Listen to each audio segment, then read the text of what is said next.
오늘은 우리 사순절 세 번째 주일에 구약성경 이사야 7장 1절로 9절의 말씀을 함께 나누어 봉독하겠습니다.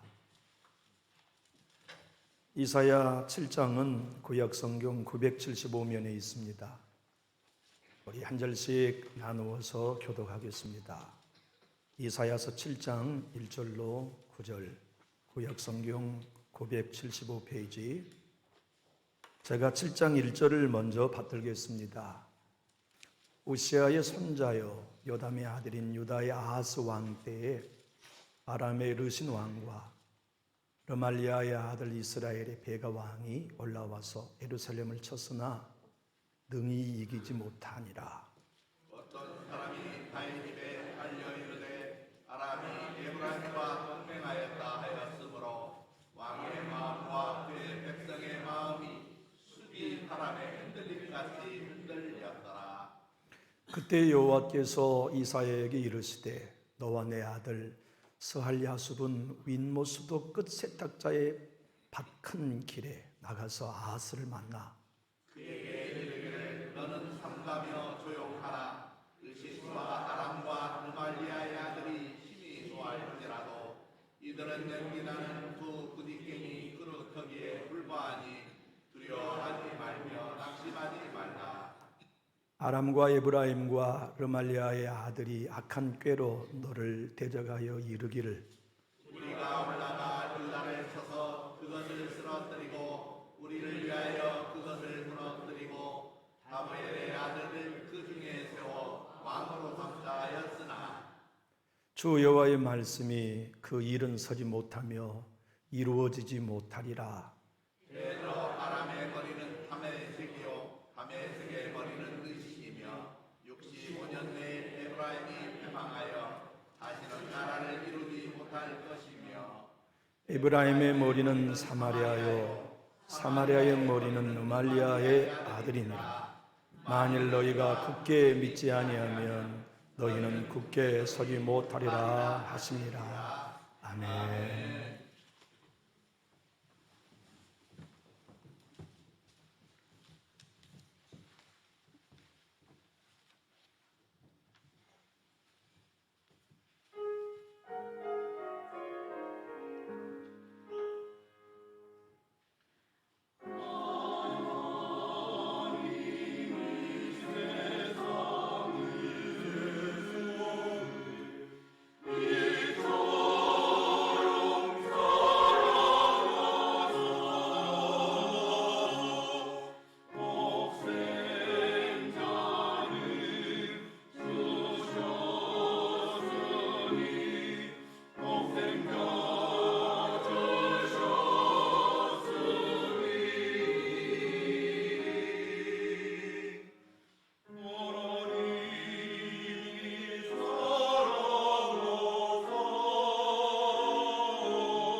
우리 할렐루야 찬양단들의 찬양은 늘 힘이 됩니다. 저로 하여금 말씀을 전하기 전에 은혜의 보좌 앞으로 안내해 주는 그런 큰 격려를 얻곤 합니다. 오늘도 많은 은혜 받았습니다. 지난 한 주간 여러분은 어떻게 보내셨습니까? 저는 참 마음이 무겁게 보냈어요. 왜냐하면 저희 집안의 젊은 질부께서 암으로 세상을 떠났기 때문이에요. 막둥이가 겨우 6살인데. 그 어린 것들이 엄마 가시는 길에 어떻게 울었을까 생각해 보면 마음이 먹먹해지는 한 주간이었어요. 고인께서는 6년 전에 자기 몸에 암이 있는 걸 발견했어요. 셋째를 제왕절개 수술로 출산했는데 개복을 해보니까 이미 암이 다 퍼져 있는 게 발견됐어요. 셋째 막내를 얻으면서 암이 있다는 소식도 얻었죠. 그때 3개월 시한부 판정을 받았어요. 이제 갓 핏덩이를 출산하고 난 어미는 얼마나 간절했을까요? 하나님, 이놈 젖될 때까지만 살려주십시오. 3개월이라던 사형 선고가 1년이 갔어요. 아마 어미는 또 울면서 기도했겠죠. 하나님, 이 아이가 걸음마를 떼고 엄마 아빠를 배울 때까지만 살려주십시오. 그렇게 그녀는 생명을 연장받았습니다. 또 욕심이 생겼을 거예요. 이놈의 어린이집에 들어가서 졸업할 때까지만 살려주세요. 그래서 6년을 더 살다 지난주 토요일 그 어린 막둥이 6살을 된 아이를 등 뒤로 하고 저 먼 세상으로 떠났습니다. 그래서 살아남은 자녀들을 생각해 보면 마음이 안타깝고, 아버지는 군인인데 국가의 부름을 받아 늘 오고 가는 그 아버지의 보살핌을 받기가 어려울 터인데 그 아이들에 대한 걱정도 마음속에 큰 짐으로 다가오곤 했습니다. 우리 인생은 두려움의 연속이죠. 어디 질병을 가진 시한부의 환자들에게만 두렵겠습니까? 여기 오늘 성전에 들어와 예배하는 여러분들 마음은 어느 누구도 예외 없이 두려움을 다 가지고 와 계실 거예요. 자녀 때문에 두렵든지, 물질 때문에 두렵든지, 건강 때문에 두렵든지, 여러 가지 여건 속에 우리는 두려움이 많이 있지만 그 두려움 속에서 주님의 평안을 얻는 것, 그것이 예수 믿는 우리들에게 주신 선물이 아닌가 싶어요. 준적의 선교의 아버지 허드슨 테일러는 인생의 노년에 번아웃이 왔어요. 손가락 하나 까딱할 수 없을 만큼 지쳐 있었을 때 겨우 편을 들고 친구에게 이렇게 편지를 썼지요. 친구, 난 지금 너무 힘드네. 몸이 너무 약해서 일도 하지 못해. 몸이 너무 약해서 성경도 못 읽어. 기도도 할 수 없다네. 그래서 나는 단지 어린아이처럼 하나님의 품에 조용히 안겨 하나님만 의지할 뿐이라네. 오늘 우리는 이사야서 7장을 읽었습니다마는 오늘의 본문의 배경과 똑같은 사건을 열왕기하 16장과 역대하 28장에서 기록하고 있어요. 오늘 본문은 단지 전쟁의 양상에 관한 진술이 전부이지만 열왕기 16장은 전쟁이 어떻게 발발했고 전쟁이 어떻게 돌아갔는지, 역대하 28장은 왜 전쟁이 일어났고 그 전쟁으로 인하여 피해가 얼마였는지를 소상히 기록하고 있어요. 아하스는 나쁜 왕이었어요.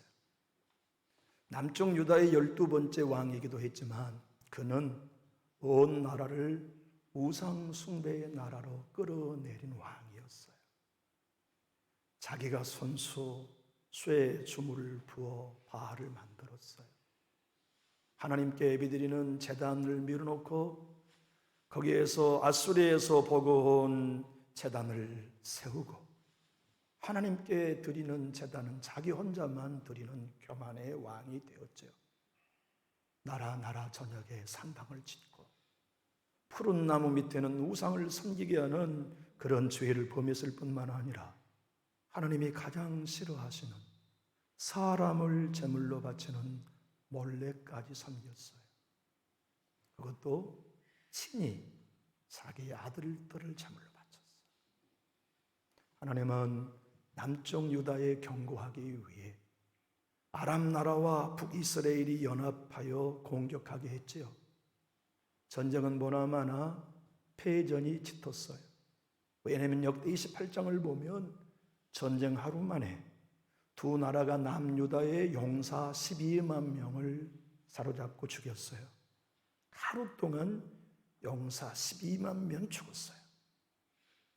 그리고 그 전쟁으로 포로가 된 남쪽 유다의 백성 20만 명이 북쪽 사마리아로 끌려갔어요. 끝난 거죠. 뭐 전쟁 해보나 마나 이건 패전하는 전쟁이었어요. 그렇게 전쟁이 풍전 위기와 같을 때 누구인들 두렵지 않았겠습니까? 왕도 두려워 마음이 떨었어요. 신하들도 두려워 마음이 떨었어요. 백성들도 말할 수 없이 마음이 두려워 떨었죠. 그런데 그때 하나님이 아하스에게 하신 말씀이 오늘 본문입니다. 우리 한번 4절을 읽어볼까요? 시작. 그에게 이르기를 너는 상가며 조용하라. 르신과 아람과 르말리아의 아들이 심히 노할지라도 이들은 연기 나는 두 부죽갱이 구루터기에 불과하니 두려워하지 말며 낙심하지 말라. 하나님이 이사야를 통하여 두 가지 명령을 하셨어요. 첫 번째는 상반절, 너 주의해라. 그리고 조용히 있어라. 두 번째 명령어는 두려워하지 말며 낙심하지 마라. 원인절은 이유는 두 나라 무서워할 거 하나도 없다. 그들은 연기 나는 부죽경에 지나지 않다. 말씀하신 것이에요. 주님은 지금 이사야를 통하여 아하스에게만 말씀하신 게 아니에요. 우리도 하루에 12만 명의 군사를 이루는 두려움을 다 안고 여기에 와 있어요. 정치하는 사람들만이 아니고 경제하는 사람들만이 아니고 교단에서 아이를 가르치는 사람만이 아니고 농부만이 아니라 우리 다 두려워 떠는 환경 너무 많아요. 그런데 아하스처럼 우리 끝났다 이 일로 우리 못 일어난다 우리 해백할 수 없다고 하는 이 두려움에 빠져 있을 때 우리에게도 하나님이 뭐라고 말씀하냐면 너 조심해라. 지금 네 입을 조심해라. 두 번째는 네 마음 약해서 두려워하거나 낙심하지 마라. 지금 네가 볼 때 네 가정의 큰일이라고 생각하는 그것은 연기 나는 부죽경에 지나지 않아. 그 문제가 네 가정 못 흔든다. 그 아픔이 너희 교회 못 무너뜨린다. 그 사람이 네 영혼 흔들 수 없다. 용기를 가져라 하신 말씀을 들려주고 계셨죠. 하나님은 이사야에게 네 아들 데리고 가.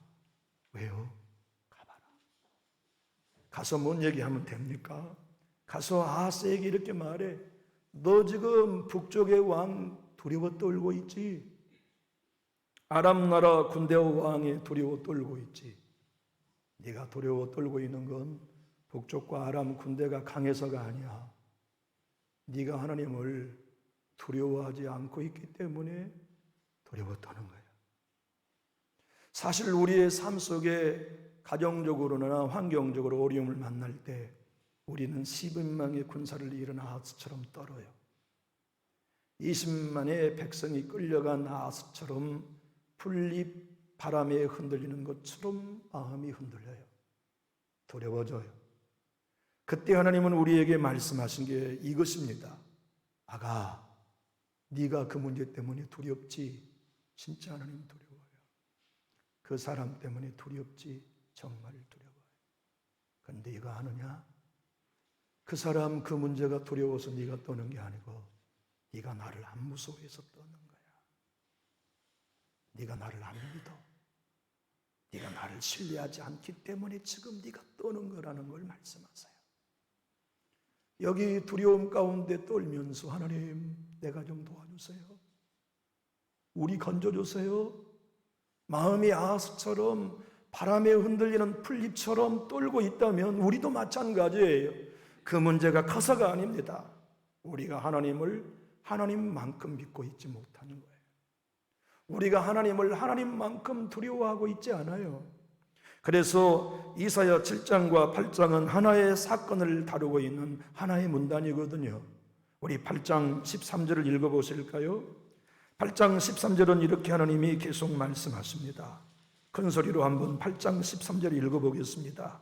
만군의 여호와, 그를 너희가 거룩하다 하고 그를 너희가 두려워하며 무서워할 자로 삼으라.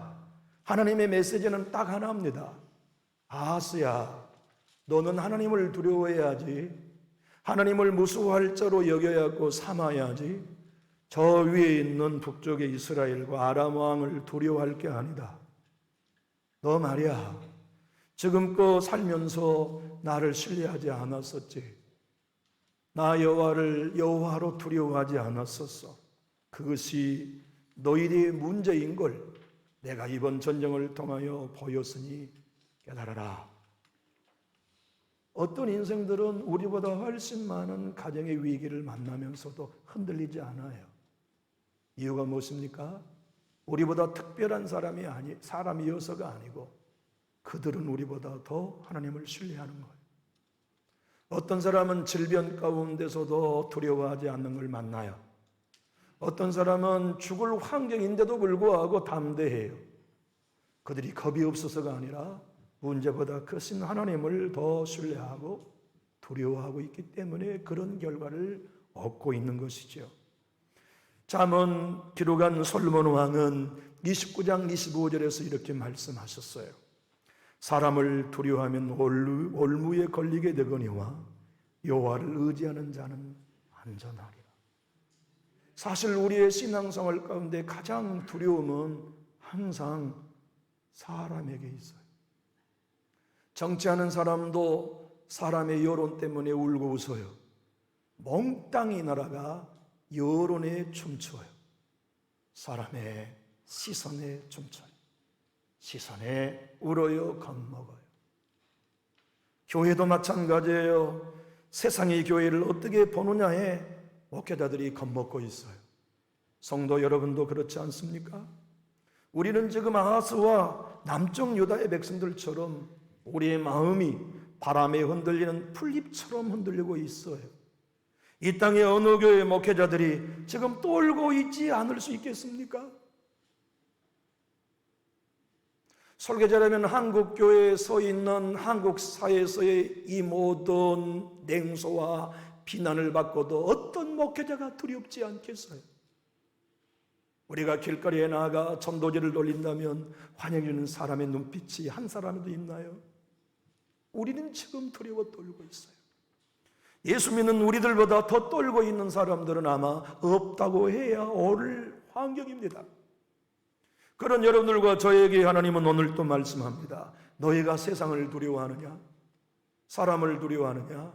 문제의 본질은 거기 있는 게 아니다.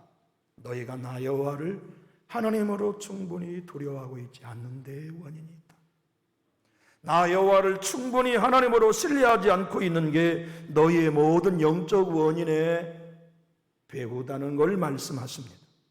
하나님이 나를 사랑하시고 내 가정을 외면하지 않으신다는 걸 믿는다면 두려움을 이기죠. 특별히 사람들이 우리를 비난할 때 힘들어요. 사람의 비난의 소리, 정죄의 소리를 듣고도 거뜬히 인생을 살아갈 수 있는 용기 있는 사람은 몇이 안 됩니다. 신앙하는 사람들에게 제일 힘든 일은 같은 교회 교우들에게 비난받는 데 있어요. 기독교인들에게 가장 힘든 일은 기독교인들로부터 공격당할 때 견뎌내기가 어렵죠. 참으로 두려운 일이에요. 그러나 성경은 여러분들과 저로 말미암아 두려움 가운데 있다는 건 하나님의 사랑 안에 있지 않다는 증거임을 요한일서 4장 18절에서 말씀하세요. 사랑 안에 두려움이 없고 온전한 사랑이 두려움을 내쫓나니 두려움에는 형별이 있습니다. 두려워하는 자는 사랑 안에서 온전히 이루지 못하였느니라. 성도 여러분, 우리가 제일 힘든 건 언제나 넘어지는 건 나를 비난하는 사람 때문입니다. 나를 향하여 험담하는 사람 때문에 두려워요. 사람 말 때문에 두려워요. 주차장에서 성도 한 사람을 만날 때 여러분은 언제나 편안하십니까? 피하고 싶은 사람이 있습니까? 교회에 나와 예배하다 특정한 사람의 목소리만 들려도 예배의 방해를 경험하고 있지는 않습니까? 집에 가면 남편이 두렵고 요 사이에는 아내가 두렵다죠. 자녀들로서 아버지가 두렵고 학교에 가면 선생님이 두렵고 젊은이들은 시부모님이 두렵고, 그래서 사람으로 두려워하면 여러분들과 제가 삶을 살아가는 데 있어서 그 사람이 올무가 됩니다. 그 사람이 내 영적인 여정의 올무가 됩니다. 그가 자식이든 남편이든 교우이든 직장 상사이든. 그래서 내 경건을 흩뜨러뜨리고 하나님께 나가는 걸 방해하며 정상적인 나의 인격의 성장을 위협하지요. 그래서 하나님은 사람을 두려워하면 올무가 된다고 말씀하셨어요. 아스의 문제는 사람을 두려워하고 있는 거예요. 북쪽의 왕과 아람의 왕, 그들은 두려워할 존재가 아니다. 하나님 왜 그렇게 말씀하세요? 그들은 연기 나는 부죽갱이에 지나지 않기 때문에. 비난하는 사람들의 말 얼마나 가슴 아픕니까? 목회는 좋은 소리보다 싫은 소리 듣고 가는 길인 것 같아요. 칭찬과 격려보다 험담의 얘기를 듣고 가슴 찢어지는 얘기를 들어가며 하는 게 목회 같아요. 그런 얘기 안 듣고 하면 얼마나 좋을까요? 하지만 그러한 환경 속에서 우리가 배워야 할 것은 그럼에도 사람을 두려워하지 아니하고 하나님만 두려워하는 법을 터득해 가는 데 있어요. 왜냐하면 우리 비난하는 사람의 말이 우리 가정 못 무너뜨려요. 우리 험담한 사람 말이 우리 교회 못 무너뜨려요. 아무런 영향을 못 미쳐요. 다만 마음이 좀 아플 뿐이지, 자존심이 좀 상할 뿐이지.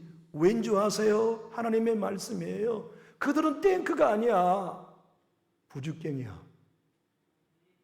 가만히 내버려두면 스스로 꺼지는 연기 나는 부죽갱이에 지나지 않아.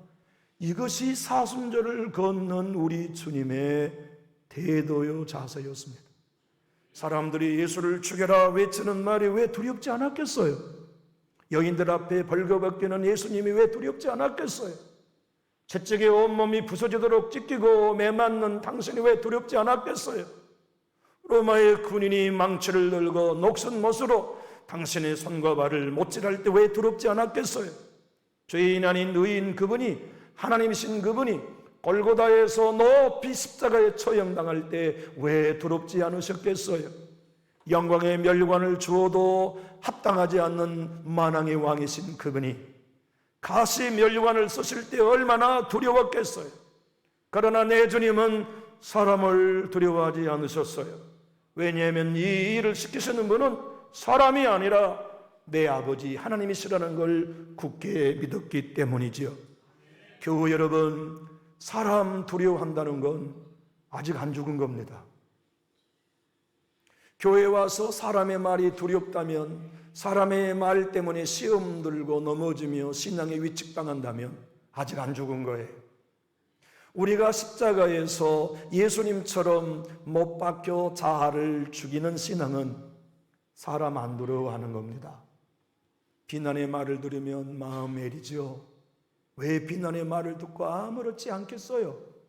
험담의 말을 들으면 목사도 성도 여러분도 힘들죠. 그래서 우리는 내 비밀을 누군가에게 말하고 싶어 하지 않아요. 왜냐하면 가슴 아픈 빚으로 회자될까 두려워서. 그러나 여러분, 사람의 말은 우리 어떤 영향도 미치지 못해요. 몇 사람의 이미지 안에 내 이미지가 더럽혀졌을 뿐이지 내가 가는 길을 막아설 수도 없어요. 내가 받을 기도에 방해도 되지 않아요. 내가 노래할 성령의 역사에도 영향 미치지 못해요. 왜냐하면 그 모든 건 연기 나는 부죽갱이에 지나지 않기 때문이죠. 그런데 우리는 그 연기 나는 부죽갱이를 두려워해요. 그 연기 나는 부죽갱이 사람 한 사람 때문에 기도를 못해요. 예배의 자리를 지킬 수 없어요. 봉사의 방해를 받아요. 하나님이 오늘 우리에게 하신 말씀이 이것입니다. 아하스야, 남전주교회 성도들아, 사순절은 나 예수 십자가에 죽은 것만 기념하라고 하는 날이 아니다. 너도 죽어야 돼. 너도 네 자아의 생명을 십자가에 못 박고 나를 따라와야 돼. 그런데 십자가에 못 박았다는 건 더 이상 사람 두려워하지 않는 단계에 이르는 거다. 비난하는 사람은 비난하라고 해라. 욕하는 사람은 욕하라고 해라. 너를 험담한 사람 내버려 두어. 다만 두려워하지 말고 너는 하나님만을 신뢰해라. 그것이 십자가에 죽어진 제자의 길이라고 말씀하세요. 우리 주님은 죄 가운데서 우리를 건져내려 오신 게 분명합니다. 질병 가운데서 건져주기 위해 책찍맞은 것도 사실입니다. 사망의 권세, 죄의 권세에서 율법의 저주에서 건져주러 오신 것도 맞습니다. 그런데 여러분, 그것만을 위해 주님이 십자가 지신 게 아닙니다. 주님이 지신 십자가는 사람 두려워하는 우리의 자아로부터 건져주기 위해 십자가 지신 것이에요. 저와 여러분이 십자가를 믿습니까? 예수님의 구원을 믿습니까? 예수님 안에 우리가 있다는 걸 믿는다면 사람 두려워하는 일을 끝내는 것이에요. 사람은 중보해야 할 대상이요 사랑해야 할 대상이지만 두려워할 분은 하나님 한 분 외에는 없어요. 사순절을 통과하며 나도 십자가에 죽고 여러분도 십자가에 죽는 진정 예수의 제자로 무장하기 원하시면 우리 힘있게 아멘하실까요? 십자가에 죽은 증거는 두려운 사람 없는 겁니다. 사람 무서워하지 않아요. 사람은 다 연기나는 부죽경입니다. 그가 다리가 세고 입에 힘이 있다 해도 연기나는 부죽경입니다. 두려워할 존재가 아니에요. 우리의 삶의 영향은 오직 하나님 그분의 주권에 달려 있습니다. 하나님이 아하스에게 이렇게 말하라고 이사야에게 당부하십니다. 너 진짜 이 나라 남쪽 유다가 북쪽 베가 왕으로부터 아람 왕 르신으로부터 멸망당하지 않을 징조를 내게 달라고 기도해라. 그럼 내가 진짜 너희 망하지 않을 징조를 보여줄게. 그런데 이 아하스는 거절해요. 못합니다. 왜냐하면 기도해 본 적이 없거든요. 하나님과 대화해 본 적이 없어요. 하나님을 만나본 적이 없어요. 하나님 앞에 도움을 구해 본 적이 없어요. 우상만 섬기느라고. 그런데 하나님은 이 죄 많은 남쪽 왕에게 사랑을 베푸세요. 징조를 보여주세요. 보라, 처녀가 잉태의 아들 낳으리니 그 이름을 임마누엘이라. 이 말씀은 여러분이 듣자마자 그 예수님에 관한 예언 아닙니까? 맞습니다. 아하스는 그 말의 뜻이 예수님 메시아가 오실 거라고는 상상도 못했지요. 우리는 먼 훗날 그 말씀이 동정녀 마리아로 태어난 예수님에 관한 예언이라는 걸 우리는 다 보고 알고 있기 때문에 이해했지만 아하스는 아직 오지 않는 장래일이니 이해 못했어요. 만약 그 예언이 700년 후에 오실 예수님에 관한 것에만 지나지 않았다면 아하스에게는 그 예언의 징조가 무슨 힘이 되었겠어요? 우리 이사야서 8장을 한번 펴볼까요? 그러나 이 말씀은 모든 예언은 1차적으로 그 당대를 향한 예언이 있었고 2차적으로는 계시 미래적인 예언이 있었기 때문에 장차 예수님이 오실 것에 관한 예언만이 아니요, 이사야가 낳은 둘째 아들이 바로 북쪽 이스라엘과 아람이 남유다를 침범하지 못할 징조임을 보여주신 것이죠. 한번 읽어볼까요? 내가 내 아내를 가까이 하매 3절입니다. 내가 내 아내를 가까이 하매 그가 임신하여 아들을 낳은지라.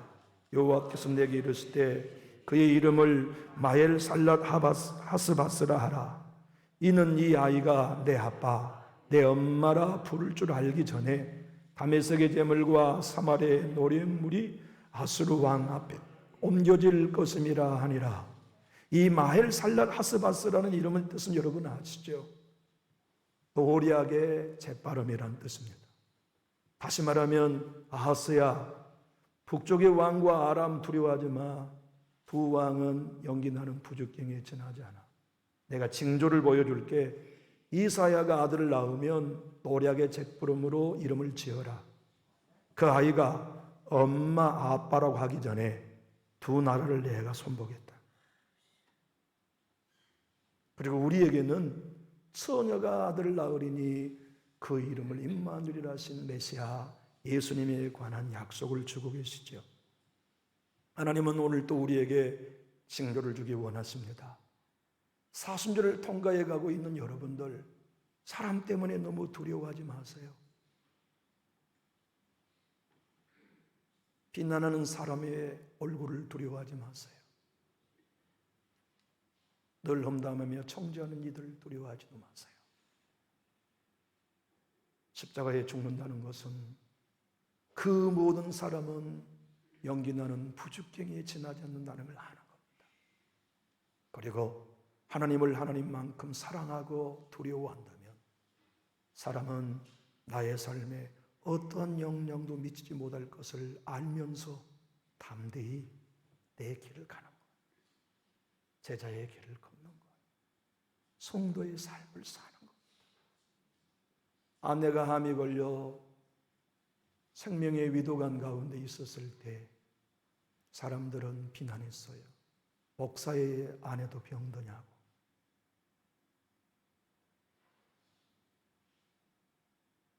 그렇게 아내가 삶의 위기를 맞고 있었을 때 남편은 목회하면서 집필을 했어요. 그래서 세상에 책을 출판했는데 그 책이 세계 기독교를 살리고 있는 책이 됩니다. 목적이 이끄는 삶, 릭 워렌 세들버 교회 목사님이 쓴 책입니다. 누가 비난했느냐? 목회자들이 비난했고, 누가 비난했느냐? 자기 교회 성도들이 비난했어요. 이따위 책이 무슨 영향이나 미칠 수 있겠느냐. 그래서 릭 워렌 목사님은 사람의 말이 너무 두려웠어요. 아내가 암 투병을 하고 있는 것만으로도 위축되는데 사람들의 비난의 말이 너무 두려운 거죠. 이 책을 쓴 수십 년 후에 얼마 전의 사건입니다마는 아들이 우울증에 시달리다가 관청으로 자살했어요. 사람들은 비난해요. 목사의 집도 그런 일이 만나냐고. 목사도 여러분과 똑같은 세상에 있는걸요. 목사의 가정도 여러분과 똑같이 아픔이 있어요. 배고픔이 있어요. 눈물이 있어요. 여러분이 못 걷는 강은 목사도 못 건넙니다. 여러분이 잠 못 이루는 문제는 목사도 잠 못 이룹니다. 똑같아요. 다른 게 있다면 여러분보다 짐이 더 무거운 것뿐이죠. 그런데 여러분이 잘 아시는 존 스토트 목사님이 함께 강단을 지키며 동역을 했어요. 그날은 릭 워렌 목사님이 설교를 마치고 강단 밑에 내려가는데 우리 정지사님이 앉아 계신 그 자리에 그 영적 거장 존 스토트 목사님이 자리에서 일어나 목사님 오늘 은혜 받았습니다. 그런데 목사님 부탁이 하나 있습니다. 무슨 부탁인데요? 제가 집필이 끝났습니다. 기독교의 기본 진리. 기독교의 기본 진리라는 책은 지금 깨어있는 목회자들의 모든 목회와 선정을 보게 하는 교과서적인 고전입니다. 이 책을 제가 집필했는데 목사님이 서문 좀 써주세요. 나는 그 거장의 말씀을 듣고 큰 위로가 되었습니다. 3주간 동안 그 말씀이 나의 큰 위로가 되었습니다. 저분에게 세상에 유명한 사람이 얼마나 많을 터인데 나같이 부족한 사람에게 당신의 책에 서문을 써달라고? 그때 나는 하나님의 사랑이 내 안에 있고 내가 하나님 사랑 안에 존재하다는 걸 확신하며 사람을 두려워하는 것으로부터 벗어날 수 있었습니다. 리고렌 목사님은 이렇게 말씀합니다. 우리가 하나님을 충분히 하나님으로 두려워하면 그때부터 사람을 두려워하지 않게 됩니다. 우리 교회는 세상을 두려워하지 말고 하나님 두려워해요. 저와 여러분은 우리를 비난하는 사람들을 두려워하지 말고 험담하는 사람의 말 두려워하지 말고 모든 걸 보고 계시는 하나님만 두려워하는 교회 됩시다. 우리가 진짜 사순절에 나는 저 사람 말 때문에 시험 들었어, 나는 저 사람 때문에 내 믿음이 흔들려 하는 이 일은 안 죽어서 그런다니까요. 우리가 진짜 십자가에 죽어지면 저 사람의 말은 연기나는 부죽쟁이에 지나지 않아. 저 사람이 내 가는 길을 왜 막아서도록 내가 저 사람을 두려워해야 돼? 내가 가는 승리의 길에 왜 저 사람 연기나는 부적경이 같은 사람의 비난에 내가 신경 써? 나 어리석은 사람 아니야. 나는 하나님만 두려워할 거야. 하나님만 신뢰할 거야. 나는 내 길을 승리하며 걸어갈 거야. 그것이 사순절을 통과하는 그리스도인들이 배워야 할 자기 십자가입니다. 우리 한번 따라할까요? 내가 십자가에 죽어지면 사람 두려워하지 않는다. 우리 사람 두려워하지 말고 하나님만 두려워하면서 나를 부인하고 자기 십자가 지고 예수 따라가는 사순절, 여러분의 사순절이 되고 저의 사순절이 되기 원하시면 우리 큰 소리로 아멘 하실까요? 기도하겠습니다. 살아계신 하나님, 기독교는 너무 맹대한 이론도 아니요 실천 불가능한 이상적인 형이상학의 가르침도 아님을 우리는 압니다. 우리의 삶의 원리요 실제이며 십자가를 짊어져 걸어가는 길은 누구에게라도 가능한 주님의 약속이기에 우리는 복음으로 아멘합니다. 사람 두려워하다 가슴 병이 나고 사람 두려워하다 불면증을 앓고 사람 두려워하다 위장이 천공이 생기고 사람 두려워하다 전화벨에 기절하고 사람의 말을 두려워하려 하다 내 영성과 신앙도 위협받는 환경을 우리는 다 거쳐왔습니다. 그리고 그것으로 인하여 그 사람이 문제라고 우리는 생각해 오면서 걸어왔지만 주님은 문제가 거기 있는 거 아니다. 네가 나를 두려워하지 않기 때문이야. 나 여호와를 하나님으로 두려워하며 신뢰한다면 너는 사람의 말은 연기나는 부죽경에 지나지 않는다는 걸 인정하면서 제자의 길을 걸을 수 있지, 십자가의 길을 걸을 수 있지, 피에 돌라서가 너의 길이 되지 격려하신 주의 음성을 듣습니다. 우리 모두가 십자가에 죽어 예수님만을 따라가며 주님이 주신 사명을 감당하게 하시옵소서. 주님이 주시는 영성을 유지하게 하시옵소서. 주님이 주신 우리의 십자가의 제자의 길을 포기하지 않고 끝까지 달려가다 그 길 끝에서 멸류관을 주신 주님을 배울 수 있도록 은혜 허락하여 주시옵소서. 예수님 이름으로 축복하고 기도하옵나이다. 아멘.